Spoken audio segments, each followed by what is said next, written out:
పశ్చిమ గోదావరి జిల్లా తణుకులో విషాదం చోటు చేసుకుంది. రూరల్ పోలీస్ స్టేషన్ లో ఎస్ఐ ఆత్మహత్య చేసుకున్నాడు. సర్వీస్ రివాల్వర్ తో కాల్చుకుని సూసైడ్ చేసుకున్నాడు ఎస్ఐ మూర్తి.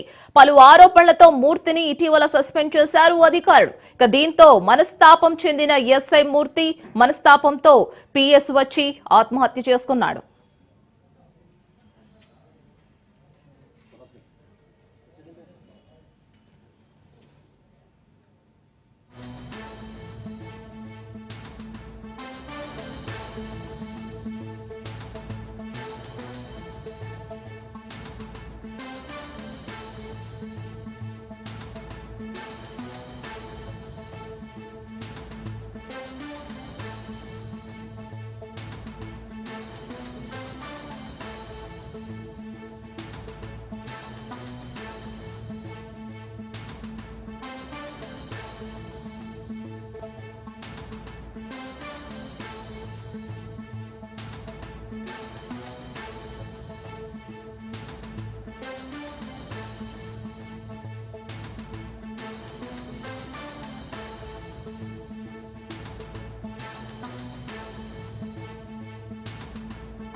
పశ్చిమ గోదావరి జిల్లా తణుకులో విషాదం చోటు చేసుకుంది. రూరల్ పోలీస్ స్టేషన్ లో ఎస్ఐ ఆత్మహత్య చేసుకున్నాడు.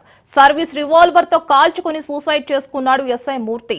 పలు ఆరోపణలతో మూర్తిని ఇటీవల సస్పెండ్ చేశారు అధికారులు. ఇక దీంతో మనస్తాపం చెందిన ఎస్ఐ మూర్తి ఆత్మహత్య చేసుకున్నాడు. ఇక దీనిపై మరింత సమాచారం మోహన్ అందిస్తారు. Mohan, over to you.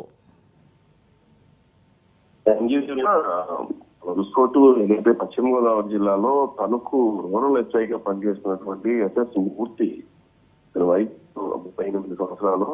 అయితే ఇటీవల ఒక సంఘటన కేసు విషయంలో ఒక చాలా ఆరోపణలు ఉన్నాయి. గతంలో కూడా ఇతను పనిచేసిన వ్యవహారాలు ఇతను మనం వేరే చేసుకొని చెప్పాలి. అయితే తెరవేలో చేశాడు, అలాగే వ్యవహారంలో కూడా ఎస్ఐగా పనిచేశాడు గతంలో.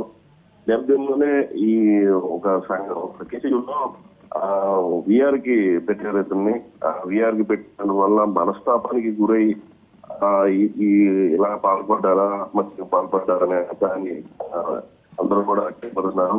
అయితే ఇంకేమైనా కారణాలు ఉన్నాయనేది మాత్రం పోలీసులు కేసు ప్రపోజ్ చేసి ఇన్వెస్టిగేషన్ అయితే చేస్తారు. ఈ ఇన్వెస్టిగేషన్ లోనే వివరాలు తెలియాలి. అయితే ఈ తణుకు పోలీస్ స్టేషన్ దగ్గరికి ఏదైతే రెడ్ కలర్ పల్సర్ అతను ఉన్న బైక్ వేసుకువచ్చి వెనక స్టేషన్ వెనక గన్తో సర్వీస్ రివాల్వర్తోనే అతను ఆత్మహత్య చేసుకోవడం అనేది ఆ కుటుంబం అంతా కూడా విషాద ఛాయలు అనుకున్నాయి. పూర్తిగా అతను మంచి వ్యక్తి అని చెప్పేసి స్థానికులు కూడా చెప్తున్నారు. కానీ ఇలాగా విఆర్ కి పంపించడంతోనే అతను మనస్తాపానికి గురై ఉంటారని కుటుంబం కూడా పబ్లిక్ అందరూ కూడా చెప్తున్నారు. ఈ నేపథ్యంలోనే పూర్తిగా వివరాలు పరికాశపట్లో తెలిసాయని చెప్పేసి తెలుస్తుంది.